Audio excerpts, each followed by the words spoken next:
ఈ మహానాడు వేదికగా ఒక ముఖ్యమైన విషయం ఆంధ్ర రాష్ట్ర ప్రజలకి నేను చెప్పదలుచుకున్నా. ప్రభుత్వ కొనసాగింపు చాలా చాలా అవసరం. ఒక రాష్ట్రం అభివృద్ధి చెందాలంటే ప్రభుత్వం కొనసాగించాల్సిన అవసరం చాలా ముఖ్యం. 2014లో కట్టుబట్టలతో మన ప్రయాణం ప్రారంభించాం. 2014 నుంచి 19 వరకు సంక్షేమ అభివృద్ధి జోడి ఎద్దుల బండిలాగా మనం నడిపించాం. 2019లో విధ్వంస పాలన వచ్చింది, విధ్వంస ప్రభుత్వం వచ్చింది, ఒక సైకో ముఖ్యమంత్రి అయ్యాడు. దానివల్ల ఆంధ్ర రాష్ట్రం 30 సంవత్సరాలు వెనక్కిపోయింది. ఆంధ్ర రాష్ట్రం చాలా ఇబ్బంది పడింది. ఒక్కసారి ఆంధ్ర రాష్ట్ర ప్రజలు ఆలోచించాలా. గుజరాత్లో బీజేపీ వరుసగా 7 సార్లు గెలిచింది. ప్రభుత్వ కొనసాగింపు వల్ల ఈరోజు గుజరాత్లో అన్ని రంగాల్లో వాళ్ళు అగ్రస్థానంలో ఉన్నారు. అంతెందుకు, మొన్నటి వరకు మన వెనకాల ఉన్న ఒరిస్సా రాష్ట్రంలో కూడా బిజు జనతాదళ్ వరుసగా 5 సార్లు గెలిచింది. ప్రభుత్వ కొనసాగింపు వల్ల వాళ్ళు కూడా కొన్ని రంగాల్లో ఆంధ్ర రాష్ట్రాన్ని దాటి ముందరికెళ్లే పరిస్థితి. ఉమ్మడి రాష్ట్రంలో తెలుగుదేశం పార్టీ ఒకసారి వరుసగా గెలిచింది. మనందరం చూసాం ఆనాడు ఆంధ్ర రాష్ట్రం ఎలా అభివృద్ధి చెందిందో. అందుకే ప్రభుత్వ కొనసాగింపు చాలా చాలా ముఖ్యం. దీని గురించి రాష్ట్ర ప్రజలు అందరికీ తెలియజేయాల్సిన బాధ్యత ప్రతి పసుపు సైనికుడి పైన ఉందని ఈ సభాముఖంగా కోరుకుంటున్నా. ప్రభుత్వ కొనసాగింపు ఉంటేనే పెట్టుబడులు వస్తాయి. పెట్టుబడులు వస్తేనే నిరుద్యోగ యువకులకి పెద్ద ఎత్తున ఉద్యోగాలు కల్పించే అవకాశం మనందరికీ దక్కుతుంది. నేను ఈరోజు దేవుని గడప సాక్షిగా రాయలసీమ ప్రజల్ని కొన్ని ప్రశ్నలు అడగాలనుకుంటున్నా. రెడీనా? రెడీనా? తల్లిని చెల్లిని మెడబట్టుకుని బయటికి గెంటేసింది ఎవరు? ఎవరు? సొంత బాబాయిని లేపేసింది ఎవరు? జే బ్రాండ్లు అమ్మి పేదల రక్తం దాగింది ఎవరు? బల్ల కింద ఉన్న ఎర్ర బటన్ నొక్కి ప్రజల్ని బాధింది ఎవరు? అందరూ ఎర్ర బుక్కు అని ఏడుస్తున్నారు. ఎందుకయ్యా అంత ఏడుపు? నేను ఆనాడు చెప్పింది ఏంటి? ఎవరైతే చట్టాన్ని ఉల్లంఘించి ప్రజల్ని కార్యకర్తలు ఇబ్బంది పెట్టారో చట్టపరంగా వాళ్ళపైన యాక్షన్ తీసుకుంటానని నేను చెప్పా. ఈరోజు ఎర్ర బుక్క కాదు కదా, ఎర్ర రంగు చూస్తేనే వణికిపోయే పరిస్థితి వస్తుంది. ఎర్ర బుక్ అంటే ఒకడికి గుండుపోటు వచ్చింది. ఎర్ర బుక్ అంటేనే ఒకడు బాత్రూంలో కాలు జారి చెయ్యి ఎర్రగొట్టుకున్నాడు. ఇంకొకడు ఏమయ్యాడో మీ అందరికి తెలుసు. అర్థమైందా రాజా?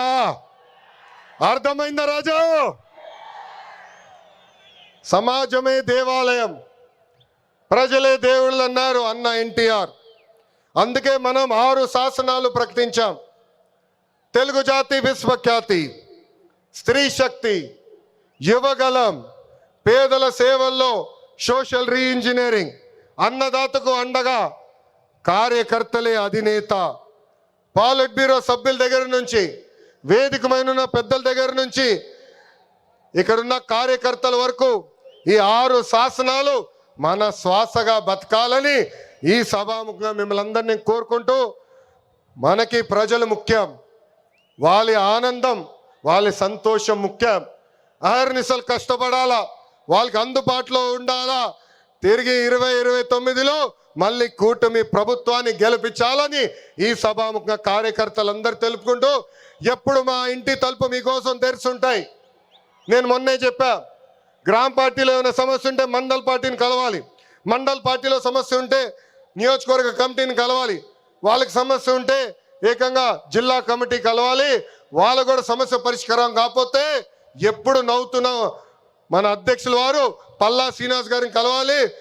ఆయన వల్ల కూడా అయిపోతే మీ లోకేష్ మీకు అండగా నిలబడతారు. మీ సమస్య పరిష్కరించే బాధ్యత నేను తీసుకుంటానని పసుపు సైన్యానికి ఈ సభాముఖంగా నేను హామీ ఇస్తూ, ఈరోజు గౌరవ ముఖ్యమంత్రి గారు చంద్రబాబు నాయుడు గారు వేదిక పైన వచ్చినప్పుడు ఒక పాట పెట్టారు. ఆ క్షణంలో నాకు చాలా బాధ వేసింది. ఎందుకంటే ఆ పాట వినిన తర్వాత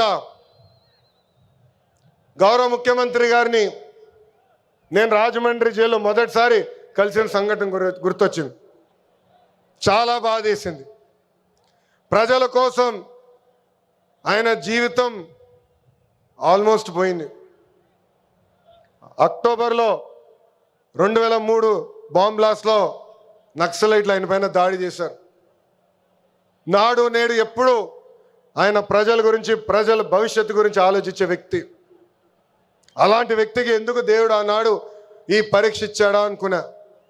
ఇప్పుడు అర్థమైంది. తెలుగు ప్రజలు తిరిగి చంద్రబాబు నాయుడు గారు వెనక నిలబడేదానికి దేవుడు మనందరికి ఒక పరీక్ష పెట్టాడు. ఆ పరీక్ష జయించాను. అందుకే ఈ రాయలసీమ గడ్డ తెలుగుదేశం పార్టీ అడ్డ అని తెలుపుకుంటూ నాకు ఇంత అద్భుతమైన అవకాశం ఇచ్చిన ఈ పసుపు సైన్యానికి పేరు పేరున నా హృదయపూర్వక ధన్యవాదాలు తెలుపుకుంటూ మీ అందరి దగ్గర నుంచి సెలవు తీసుకుంటున్నా. జోహార్ అన్న ఎన్టీఆర్, జోహార్ అన్న ఎన్టీఆర్. చంద్రబాబు నాయుడు గారి నాయకత్వం, చంద్రబాబు నాయుడు గారి నాయకత్వం. వందే వందే, జై హింద్.